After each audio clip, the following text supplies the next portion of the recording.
So, ayun, ito na, sprouted. Hindi ko pa talaga na vlog, mga kabes. Hi, guys. Ito, mga kabes, for today's video, ito naman ang ulam. Kasi, mayroon siwang bumibisita sa amin.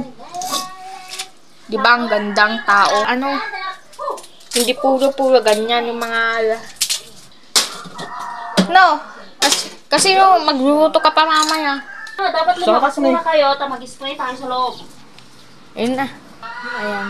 Kamu na magsigarilyo ako. Yun, sigarilyo pa daw. Ang mga lagi nyo, mga bato na. Ayun.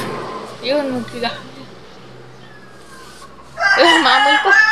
Kamala inumin. Yan, tubig para dawiin doon daw. Ito na. Yun. Same lang yung pag... Aling atong kapso. Oy, dawi ko. Mas safe yan, mas maganda. Pabeho si lahat. Kung tawaga, ano. Ayan. Ilagay muna para hindi maamoy. Teka i-charge ko muna muli. Pag natapos na yan, okay. Ayan. So, pag ipatay ko na, okay na. Yun. Mamaya, finish ko na. Ganito. Ayan. Ito na ngayon yung hugasan. Medyo magwawag. Ganyan talaga ang cellphone. Magwawag. Tutuan ka ng hapon. Ayan na. Kumuha siya ng magic sarap.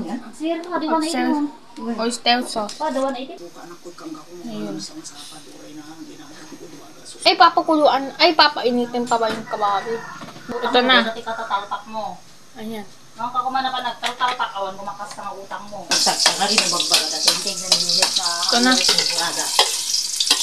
Kasana rin. Ayan. Kaya chakmat ka ba? Nakmet, tapos lamig lang nakain. Kaming kahapon. Sprouted. Anak ka mga giniinin mo ka, mababa yung direct mas, yung bagpala lang. Yun. Sprouted. Tapos itong sprouted. Nagpawing kahapon naman. Pinaka-same. Same si babakat. Pang adobo. Seasoning pa. Add the magic sa wax seasoning packs agad. Same na same na pang adobo. Yun. Yun. Add the soy sauce. 340 ml of soy sauce. Wow! Ang sarap pa rin. Same na same. Stew niya.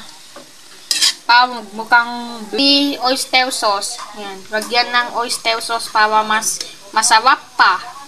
O, diba? Same na same pa rin pang adobo. Ito na yung nagiging itsura. After yung pagluluto niya. Kasi same na same pa rin. So, matang, sabi niya. 1. Nangutang naman si ate. Bayawan na yun. Kailan pa yun, kako? Kailan pa yung utang mo, kako? 1. Mga kwan siguro nag-utang. Minsan, mga 16 siguro. Hindi ko awan kung kailan ba. Wow, ang sarap itong adobong sprouted for breakfast. Templado talaga ang luto ni Papa. Naamoy ko ang bango, no? Sobrang napapa-extra rice ako na dito, ah.